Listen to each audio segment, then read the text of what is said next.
Hi guys, welcome back to our YouTube channel. On today's video I'll be explaining why ndakapinda my entries amuri kuona. So first thing ndechekuti market yedu, as you can see,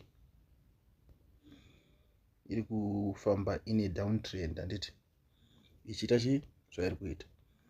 So nezuro, let me zoom in ndipinde mu smaller time frame.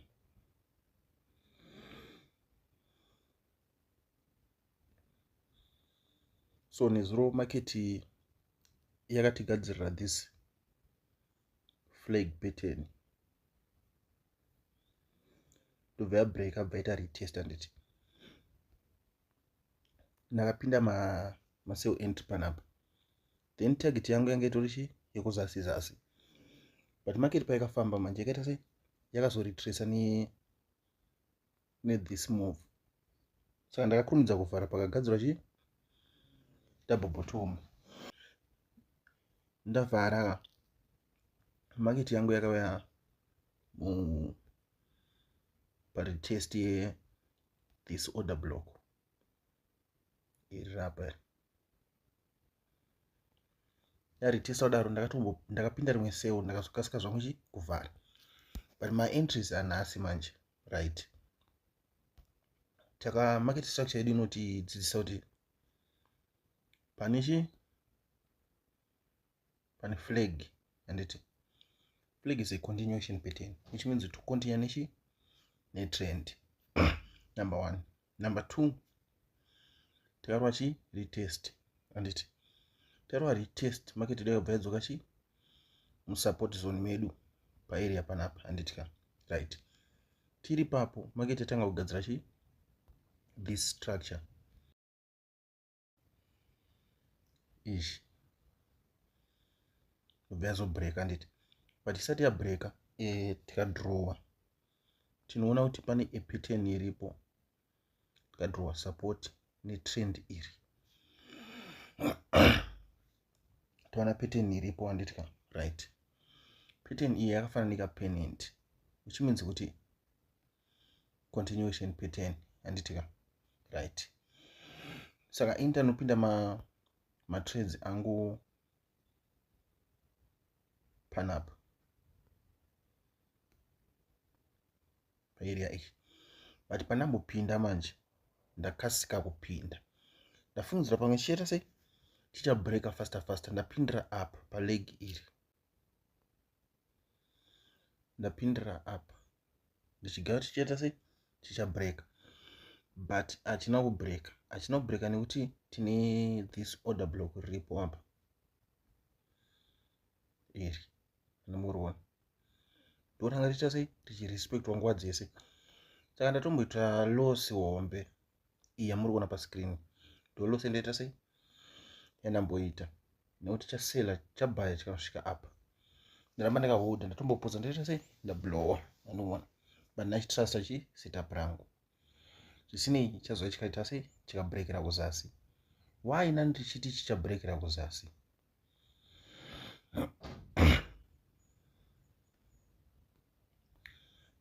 Tikatarisa pattern redu anditi rakadai, ndobva raita support panapa, ndobva raita resistant aka. Saka nachijaja kwangu neliquidity yakawandisa, in this case liquidity yakawandisa yanga iri kuzasi kunoku, tomaonero anachita sei ananchiita. Why inanchiita maonero wayo? Matraders akawanda aona this order block anditi, then tikadaiva tikauya mutime frame diki tichiona tumwe tumapattern tunoita sei twanga tuchigadzirwa, anomuona right. Tikauya M5 muzoni medu anditi, panapa tine this pattern double bottom anditi right. Panapa ishi yangaita kunge pattern yedu ishi, animaiziva market ukaita sei yobva yaenda, then market yadzoka futi, but payadzoka manje inichaita kuti ndipinde, ndapindira paarea apa, ndapinda ndaona this pattern ishi saka nachiti time dzichaita sei chichabreakera kuzasi, but hazvina mbofamba chi as planned. And more market yangu ndopa yarova chi zistop hunt iri ranga riri apa pandiramba ndakaita sei ndakahodha zvangu ndopa ndapotsa ndabvira ipapo ndaitwa mabviravira anomaona right. Saka market yedu yazosvika payaita sei payabreaka support iri panapa ndo payabreaka nethis move yatiri kuona iri andika. Saka iko zvinozvi ndichahodha mamwe mapositions handitika. Why ndoda hodha mamwe mapositions? Tine pattern yedu ishi, pattern yedu yemazuva ese iri apa tikadrowa matrend lines edu tikabata malows ishi. Saka inini ndiri expecta kuti market inogona kudzoka chi paarea apa. Ndopa ndiri expecta market yangu inogona ita sei, inogona kudzoka paarea apa, but kana yarambawo national price yaita sei yarejecta sei, nekuti malows aya ndiri expecta kuti anoita sei anofanira kurohwa. Market yangu iyo yapanapa yoita zvainenge ichiita sei ichiita, kana kuti ichadzika kana kuti ichakwira handiti. Ndo zvandoita sei zvandiri expecta